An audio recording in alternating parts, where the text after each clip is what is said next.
My husband's bond with his sister borders on obsession, a so-called sister complex. Invading our home, my sister-in-law and her husband treat it as their own, disregarding boundaries and helping themselves to our belongings without permission. Despite my protests, my husband ignores their overbearing behavior, only fueling their audacity. I've reached my breaking point. Here, I'll share my journey to the moment I decided to end the marriage. I'm Jessica, recently promoted at 28. While some may find it early, I've dedicated myself to work, and the recognition feels rewarding. In my personal life, I'm a newlywed, relishing in the bliss of marriage with Tom. Balancing work success with love, life seemed satisfying. On one occasion, I found myself tasked with a business trip, a first for me. Despite a mix of nerves and excitement, I embraced the opportunity, particularly as it stemmed from my recent promotion. Following the promotion, my schedule filled with frequent day trips, likely due to my status as a newlywed. However, this time, a 3-day trip awaited me. I relayed the news to my husband. 3 days away, that's a bit much for a newlywed, isn't it? Well, I'll have Sarah come by, he remarked. Sarah, Tom's younger sister, married but still under his doting wing, albeit in a somewhat unsettling manner. Why would Sarah need to come over? I inquired. Handling things solo might be a challenge, and Sarah's handy around the house. I figured with her help, we could manage during your absence, so off you go on your trip without a worry. Oh, and remember to pick up souvenirs, though you'll have to chip in with the chores. I mused internally, but refrained from voicing my thoughts. Personally, I dreaded the idea of Sarah's presence in our home. She lacked basic etiquette, often treating our space as her own even after marriage. Her unannounced visits left me scrambling to accommodate her whims. However, it became apparent that Sarah had been in frequent communication with Tom. Then, unexpectedly, Sarah and her husband arrived at our doorstep without warning. I had hoped that Sarah's husband might bring some sense to the situation, but my hopes were dashed. Both of them seemed entirely self-centered. Hey, are you cooking dinner? I'm famished. Oh, and make sure you iron my shirt, he demanded. To make matters worse, Tom appeared to harbor some resentment towards Sarah's husband, likely stemming from his marriage to Tom's cherished sister. Adding to the complexity, Sarah's husband had a gambling addiction, spending weekdays and weekends glued to local casinos. What's this? You're here too? I didn't invite you. Seems like you're not too thrilled to see me, huh? Well, I couldn't care less. I'm just here for the free meal, he retorted, oblivious to my presence. Their utter disregard for others was glaring. To compound matters, it seemed Tom allowed Sarah entry into our home even in my absence. Upon returning, I find her lounging about as if it were her own abode, casually remarking, "Hey Jessica, I'm hungry," as though a routine. Despite my visible frustration, Sarah would help herself to my possessions without permission. She'd freely use my cosmetics, then casually declare, "Hey sis, this one's empty. Could you buy me a new one?" Why do you feel entitled to use my belongings and expect me to foot the bill? I wanted to snap, but when I voiced my grievances to Tom, he dismissed them with a smile, saying, "She's just excited to have a sister and wants to share things with you. Aren't you glad to have a sister too?" His lack of understanding was baffling, and he refused to take my concerns seriously. As Sarah's impending visit looms over my upcoming business trip, I can't shake off the worry of what she might do in my absence. I attempt to reason with Tom, suggesting, "Sarah, considering you're married too, surely you have your own responsibilities at home. Can you manage without being here for 3 days? I'll arrange meals for those days." But Tom brushes off my concerns, insisting, "No need to worry. She's looking forward to it. Her husband's always off gambling, leaving her alone. Are you feeling envious? We're very close siblings. We support each other. Just focus on your trip." Inside, I'm screaming. It's not jealousy. I just don't want Sarah here, but outwardly all I manage is a feeble, "Is that so?" Resigned, I embark on my business trip. The fear of what might unfold in my absence gnaws at me. I dread returning to a house overtaken by Sarah's presence. As I step back into the chaos after 3 days filled with apprehension, I find Sarah lounging about, having neglected her promised duties. The house is in disarray and essentials are depleted. "Welcome back. Thanks for everything. You can head home now," I assert, attempting to maintain politeness with a hint of firmness. But Sarah's response catches me off guard. What? I'm staying. We're having my favorite dinner tonight. Confused, I inquire, what do you mean? She casually informs me, oh, Sarah, and I decided on sushi tonight. My husband, seeming unusually cheerful, adds, we always decide together on dinner when you return from trips. It dawns on me then that Tom hasn't reached out to me at all during my absence. I attempt to have a private conversation with Tom, seeking understanding and peace after returning exhausted from my business trip. Hey, I've just gotten back, and I'm really drained. I just want some quiet time to unwind without worrying about anyone else. You get that right? I express, hoping for empathy, but he casually dismisses my concerns. It's no big deal, right? You and Sarah are practically sisters. His nonchalant response stirs a wave of irritation within me. Apparently, Sarah had been staying over the entire time I was away. Yet the state of the house remained unchanged, leaving me puzzled about how she spent her time. Upon entering my room, I noticed the telltale signs of my belongings being disturbed, cosmetics and accessories missing. My recently acquired, pricey toner, a cherished favorite, seems to be depleting faster than usual, despite my careful usage to stretch its value. Additionally, several accessories are nowhere to be found. Frustrated, I confront Sarah, demanding, Sarah, did you use my things? Her response is flippant, oops, my bad. They looked great on me, so I thought I'd borrow them. But I'll return them, so don't stress. She brushes off, displaying a casual indifference.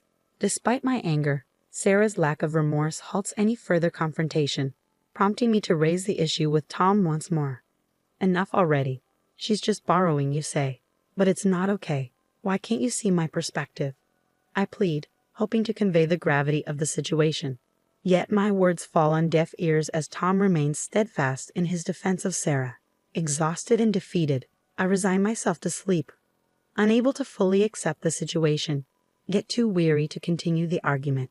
3 weeks later, another business trip opportunity arises, this time for a whole week. When I inform my husband, he appears taken aback. A week? That's quite a stretch. Well, I'll just have Sarah look after the house again. Don't worry, go ahead. He reassures me. This is precisely what I wanted to address. I'd rather you didn't invite Sarah over anymore. I express my concerns. Tom's reaction is immediate and defensive. Why not? She's family. Last time you said you asked for her help, but nothing was done when I returned. His own words striking a chord with him, Tom falls silent, averting his gaze. You must know as well. Sarah constantly takes my things without permission, claiming she's borrowing them but never returns them. I continue, hoping to make him understand. At this, Tom seems to relent.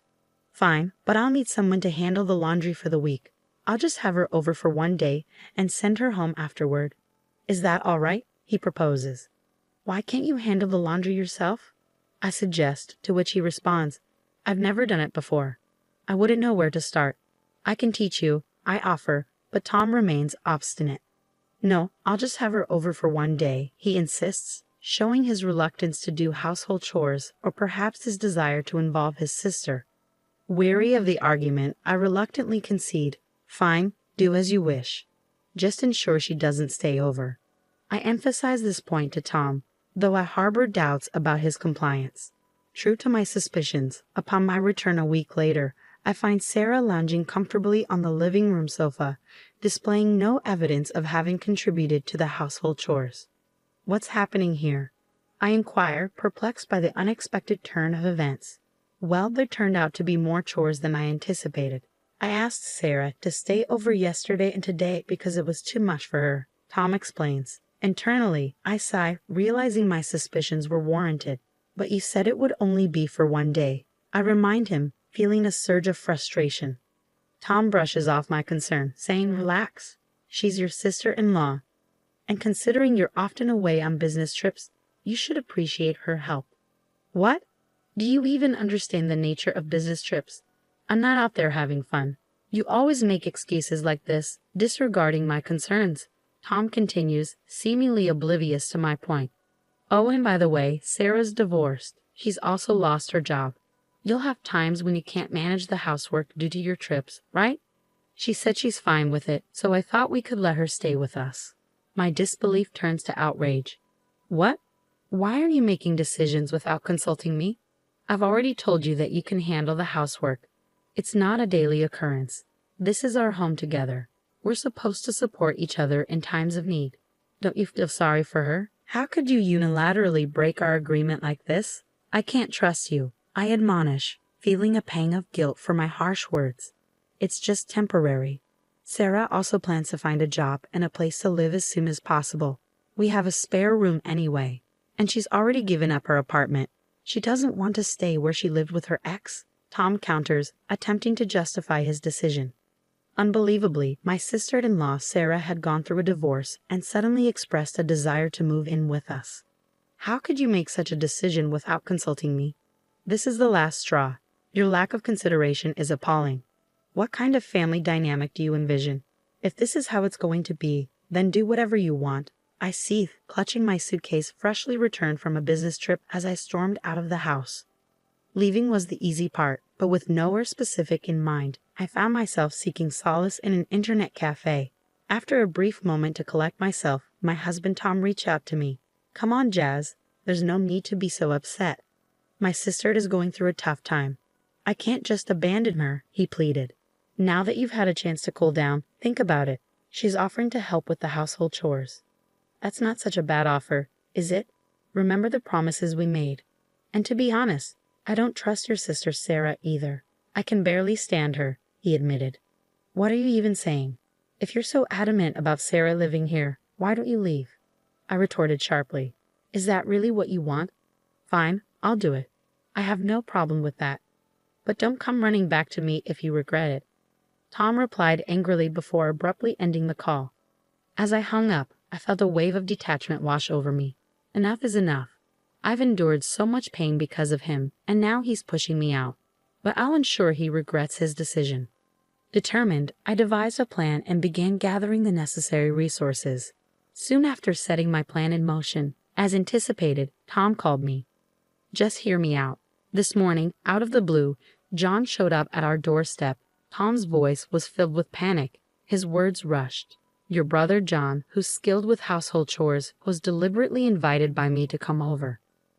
I also spoke with Tom's parents and arranged for Sarah to return to their home. With Sarah gone, it's just John staying with us now. Tom seemed flustered as he questioned, This is strange. Why did you invite him over without consulting me? I calmly replied, I thought you might need some assistance while I'm away.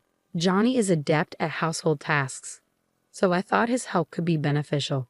I couldn't help but express my discomfort. Tom, it's unsettling for me when someone unexpectedly intrudes and starts doing chores. I feel like I have to constantly maintain a facade in my own home. His response stunned me. Why? Sarah did the same thing to me. You could have at least informed me beforehand when Sarah was coming over. Tom's silence and guilty expression spoke volumes. How can you expect everything to be fine for you but not for me when I'm in the same situation? I demanded, my frustration boiling over. It seemed like the realization finally dawned on him. But this was merely the beginning of my retaliation. I've laid up a situation. You can discuss the household tasks with John. Goodbye. I swiftly ended the call before Tom could reply. Despite his persistent calls afterward, I chose to ignore them, signaling the beginning of my retaliation. The following day, in accordance with my plan, I enlisted my brother's help to initiate the second phase of my revenge. As anticipated, my husband's phone rang almost immediately. Jessica, I need your assistance. His voice trembled, desperation evident in his tone. What's the matter? Has something happened?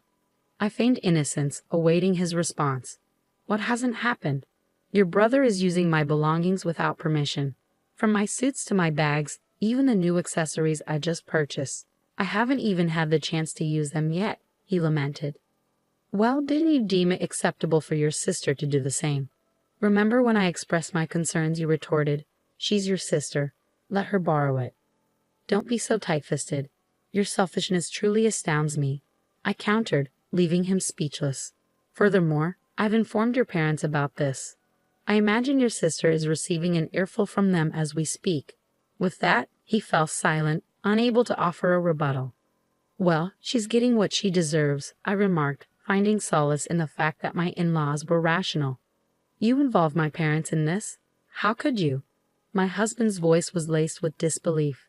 You never listened to me, I countered, unapologetic for my actions. He was clearly flustered, never expecting me to go as far as involving his own parents. I even asked them to refrain from contacting you for a while, and they agreed. I added, revealing another layer of my plan. Hours later, I returned home accompanied by my in-laws and sister-in-law. Upon entering, my husband wasted no time in directing his frustration toward me. You're finally back. It's been difficult because of you, he complained, showing no remorse for his previous actions. Ignoring his accusations, I ushered everyone into the living room and presented them with a video. As my husband and sister-in-law watched in stunned silence, I explained, "This video reveals everything." Their expressions shifted from confusion to shock as they witnessed their own actions caught on camera. It was clear that my secret installation of a hidden camera before my business trip had paid off. The footage exposed my sister-in-law rummaging through my belongings and taking them without my consent. "I'm sorry, but I didn't trust the two of you, so I recorded this before my business trip," I explained calmly as I watched the reactions unfold. My father-in-law erupted in anger upon seeing the video. What have you done? Is this a regular occurrence? This is illegal." His words were sharp with fury. Even my mother-in-law, her face flushed with anger and on the verge of tears, couldn't contain her outrage. As their rage simmered, I knew it was time to end my revenge. Without hesitation, I thrust the divorce papers at my husband. "Wait a minute. Are you seriously ending our marriage over this? Is this some kind of joke?" He protested incredulously. "Do you think this is a joke? Do you understand how much distress this little thing, as you call it, has caused me? You never listen when I try to discuss it, always prioritizing Sarah. Moreover, she never returned the items she took from me without permission. It's akin to theft. I could even pursue legal action against her. Now hurry up and sign," I demanded firmly, my patience wearing thin. He trembled as he took the pen, my in-laws observing the scene in silence. Eventually, he signed, seeming to resign himself to the inevitable outcome. Once the divorce papers were in my possession, I wasted no time in packing my belongings. Witnessing my preparations, my husband attempted to intervene. "Hold on, Jessica. If you leave, I won't be able to afford the rent for this place," he pleaded, desperation evident in his voice. It was true that the apartment we currently resided in was conveniently located and came with a hefty price tag. Relying solely on his salary, he couldn't possibly manage the expenses alone. Despite the pitiful expressions on my in-laws' faces as they observed their son, I remained resolute. "I don't care anymore. You're a stranger to me now. Why don't you figure it out yourself? After all, you have your beloved sister. The two of you can find a place within your budget," I retorted coldly. With those words, I left the house and headed straight to submit the divorce papers. I secured an apartment near my workplace, eager to start afresh. In the days that followed, my ex-husband bombarded me with calls and emails. But I found them to be nothing but a nuisance, so I blocked all communication. I had no interest in his whereabouts or activities. Liberated from the burden of stress, I relished in the newfound freedom of my single life.